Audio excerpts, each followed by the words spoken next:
The mid-60s were a golden age of spectacle, but also a graveyard of over-budgeted dreams. Directors gambled on epics, and studios burned through fortunes chasing awards glory. Some films flopped quietly, others collapsed in public. These were the cinematic misfires no studio wanted to remember. This is the countdown of the 10 biggest box office bombs of 1964 through 1966. Number 10. The Oscar, 1966. It had Hollywood glitz, a brutal satire of fame, and even real Oscar winners in the cast. But the Oscar wasn't just a flop, it became a cautionary tale. Intended as a biting inside look at the price of ambition, it starred Stephen Boyd as a ruthless social climber clawing his way through the industry. With cameos from Joseph Cotten, Tony Bennett, and Edie Adams, the film had pedigree on paper. But critics skewered it for its wooden acting, melodramatic script, and jarring tone. Instead of peeling back the glamour, it felt like a bad imitation of All About Eve. Audiences avoided it entirely. It was especially humiliating for the Academy, who lent their name and image to the production, hoping it would be prestige material. In reality, the film's tone-deaf writing and hammy performances turned it into a Hollywood joke. Variety called it embarrassing. Pauline Kael refused to even review it. It bombed at the box office, failed to recoup its modest budget, and was quickly buried by its studio. Today, it's remembered mostly in cult circles as an accidental camp classic, but for the actors involved, especially Tony Bennett, who never acted again, it was a permanent stain. The Oscar may have wanted to expose the industry's dark side. Instead, it became part of it. Number 9. Hawaii, 1966. Hawaii should have been a sure thing. It was based on a best-selling James Michener novel, had a respected director in George Roy Hill, and boasted an Oscar-friendly prestige tone. But prestige doesn't always equal profit, and Hawaii became one of the most expensive disappointments of its time. With a budget ballooning past $15 million, it needed massive returns to break even. It didn't get them. Despite a strong performance from Julie Andrews and a Golden Globe-nominated role from Max von Sydow, audiences didn't connect with its 3-hour runtime and emotionally heavy narrative. Critics praised the ambition, but admitted the film felt too slow, too self-serious, and too sprawling for its own good. The film grossed under $13 million domestically, falling short of recouping its full production and marketing costs. It had high hopes for Oscar season, but walked away with minimal recognition. What hurt most was the timing. Studios were already under pressure for over-budgeted flops, and Hawaii confirmed the growing problem of spending big without ensuring appeal. Even though the film eventually gained a second life through TV broadcasts and DVD sales, its theatrical run was seen as a disappointment. For United Artists, it was a wake-up call, and for director George Roy Hill, it was a lesson in the risks of adapting epic literary works. Beautifully made but bloated beyond its welcome, Hawaii was paradise found and quickly lost. Number 8. Is Paris Burning? 1966. On paper, it was the ultimate international co-production. Is Paris Burning? Featured French and American stars, a sweeping World War II storyline, and a real historical foundation. Directed by René Clément and scripted by Gore Vidal and Francis Ford Coppola, it had ambition to spare. But ambition without pacing is dangerous, and this 2-hour and 50-minute epic suffered for it. The budget crossed the $10 million mark, a staggering sum for 1966. It was expected to be a massive hit in Europe and a moderate success in the United States. But something went wrong. While French audiences turned up, the film did poorly in the American market.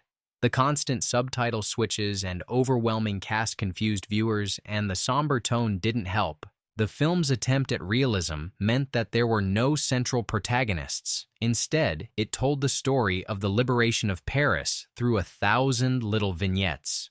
What critics admired as authenticity, audiences saw as incoherence. By the end of its theatrical run, Is Paris Burning? Had recouped only part of its costs and left distributors like Paramount counting their losses. Despite the financial failure, the film earned 2 Oscar nominations and has since been reappraised as a historical curiosity. But in the moment, it was viewed as a disappointing return on a high-stakes gamble. The war may have ended in triumph, but the film adaptation ended in fiscal retreat. Number 7. The Blue Max, 1966. The Blue Max soared in the skies but crashed at the box office. This World War I aviation drama was visually stunning, filled with daring aerial sequences and detailed dogfights. Directed by John Guillermin and starring George Peppard, Ursula Andress, and James Mason, the film had prestige potential and war drama pedigree, but audiences wanted excitement, not philosophy. The story follows a working-class German pilot who rises through the ranks and challenges the aristocratic military elite. It was a psychological study wrapped in an action shell. While the aerial cinematography won praise, the film's cold tone and slow pacing pushed away mainstream crowds. Critics admired the effort but called it emotionally distant and overly long. The production was anything but easy. Filming dangerous air stunts with replica planes pushed the budget over $5 million, and the tight European shooting schedule stretched resources. The film performed respectably overseas, but underwhelmed in the United States. It barely made back its production costs in its initial run, and fell short of justifying its marketing budget. Peppard's performance was criticized for lacking charisma, and the film's lack of a clear hero made it hard to market. The Blue Max later found an audience among aviation enthusiasts, but in 1966 it was viewed as another epic that aimed too high and delivered too little. It was a war movie with wings but no lift. Number 6. Lord Jim, 1965. After the success of Lawrence of Arabia, Peter O'Toole was in demand, and Lord Jim seemed like the perfect literary follow-up. Adapted from Joseph Conrad's novel, the film was meant to be a deep exploration of guilt, redemption, and colonial morality. Instead, it became a muddled, overlong misfire that audiences avoided and critics dismissed as hollow ambition. Directed by Richard Brooks, Lord Jim had an exotic Southeast Asian setting, elaborate sets, and an all-star cast, including James Mason and Eli Wallach. The film's budget climbed to over $12 million. Studio hopes were high, but the final product ran over 2.5 hours and lost momentum almost immediately. Critics described it as visually impressive but dramatically inert. Audiences expecting another sweeping epic with emotional resonance instead got a slow-moving, introspective tale that felt emotionally cold. O'Toole's performance, though praised, lacked the fire of his earlier work, and the film's fragmented structure made it difficult to follow.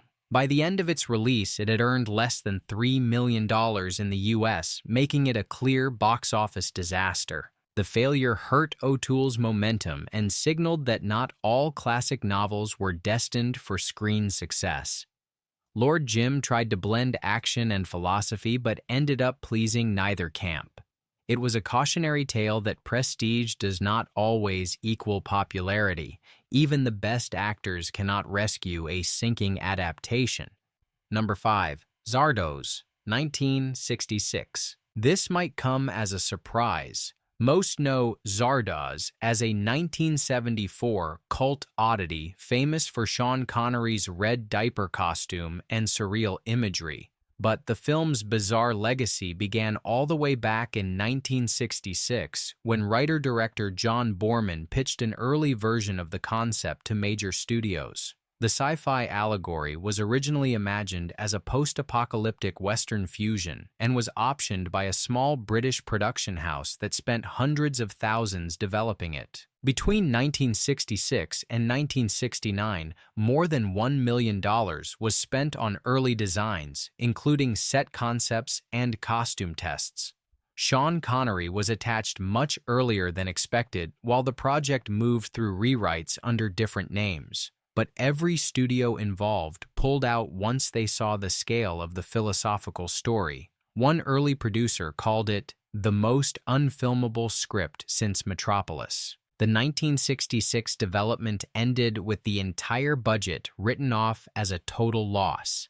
While Borman eventually retooled the story in the early 70s, the original version was scrapped completely and became one of the most expensive failed pre-productions of the decade. None of the footage was ever used. The entire costume department had to be rebuilt. When the film was finally released in the 70s, it bombed again commercially, but became a cult relic. However, few know that the original 1966 Zardoz was already a financial disaster long before it hit screens. Studios quietly erased the paper trail and buried early assets. This wasn't just a movie that bombed, it was a production that imploded before it was ever born.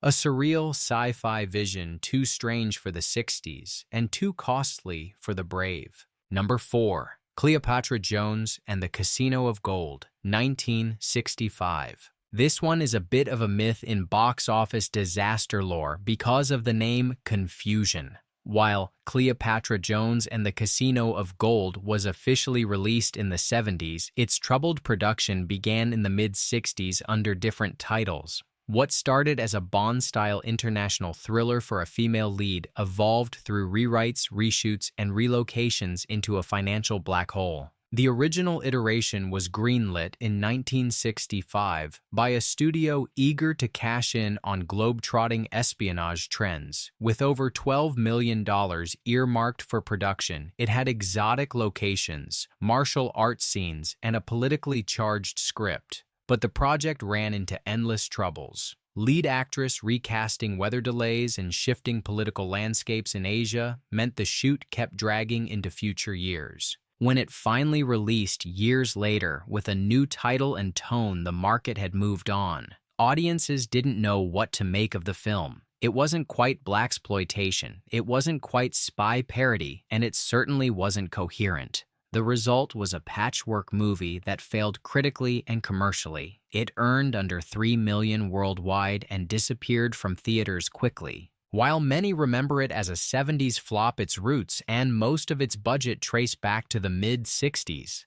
What makes it more tragic is that the studio poured money into marketing only to receive backlash for mishandling both race and genre. A film ahead of its time in theory, but lost in translation on screen. Number 3. The Fall of the Roman Empire, 1964. It was supposed to be the next Ben-Hur. Instead, it became the ruin of an entire genre. The Fall of the Roman Empire wasn't just a title, it was a prophecy. This epic from director Anthony Mann was designed to outshine every historical film that came before. With a cast including Sophia Loren, Stephen Boyd, Alec Guinness, and Christopher Plummer, the project was stacked with talent. Its sets were monumental. The Roman Forum was rebuilt in Spain with meticulous detail. Orchestras were hired from across Europe. The budget ballooned to over $19 million, making it one of the most expensive films ever made at the time. But spectacle couldn't save it.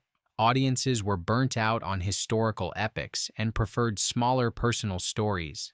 The film brought in less than $5 million during its initial run. Critics were mixed. Some praised the visuals and ambition. Others felt the script lacked life and the characters were buried beneath marble columns and lengthy speeches. The pacing dragged and the emotional stakes never landed. It became a symbol of excess and the death knell for sword and sandal films until the genre's brief revival decades later. Worse still, the financial failure helped bankrupt its distributor Samuel Bronston Productions.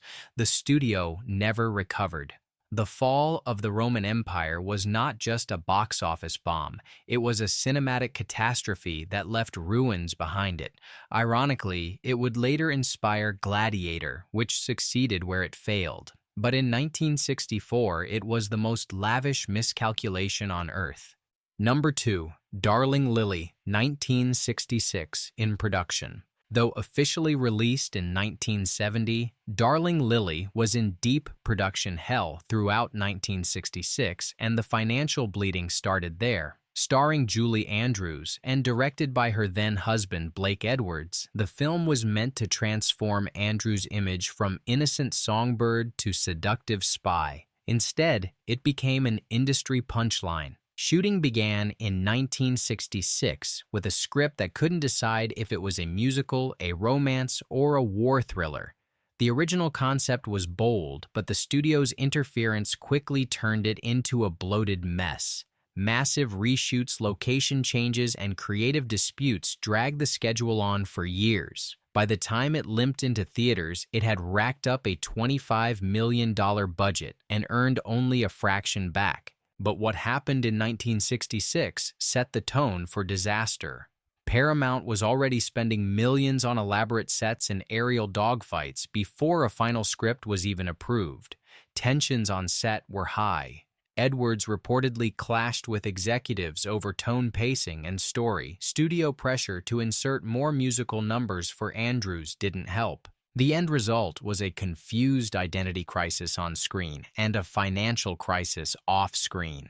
Darling Lily became one of the worst flops of its era and nearly bankrupted Paramount. It was a classic example of miscasting, mismanagement, and misplaced confidence. The film's failure was written not at release, but during its doomed early production. Number 1. Dr. Doolittle, 1966 in production. It was supposed to be a family-friendly musical masterpiece that would rival Mary Poppins. Instead, it became one of the most bloated box office disasters in Hollywood history.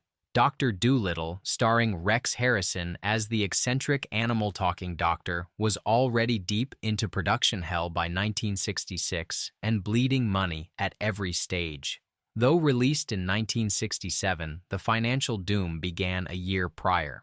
The script was rewritten repeatedly to accommodate Harrison's whims. Location shoots were plagued by animal misbehavior, flooding, and constant reshoots. Sets had to be rebuilt. Entire scenes were scrapped and reshot due to poor lighting, weather, or the lead actor refusing to cooperate. Reports circulated that Harrison hated working with animals and refused to sing live, which required costly post-production dubbing. The budget swelled to $17 million. Marketing ballooned even further. Fox was desperate for a hit after previous losses and pinned their hopes on Dr. Doolittle. What they got was a lifeless slog of a musical with flat songs, long stretches of plotless filler, and an uninspired lead performance. Critics panned it. Audiences stayed away. It made under $10 million during its original release. Worse still, the studio pushed the film for Oscars in a last-ditch effort to save face, even taking out expensive ads to campaign for Best Picture. It received the nomination, but that only made the backlash stronger. Dr. Doolittle didn't just flop financially. It exposed how desperate and delusional the major studios had become in trying to chase prestige with no pulse. The damage it caused nearly buried 20th Century Fox. The film's failure haunted the industry for years and became a textbook example of how not to build a musical. Long before the animals spoke, the production roared with chaos. The 60s promised spectacle but left behind ruins. These films weren't just flops. They were warnings. Warnings that ambition needs restraint and budget needs story. Some found second lives in cult circles. Others vanished into oblivion. But all proved that Hollywood's biggest disasters often come dressed as its greatest dreams.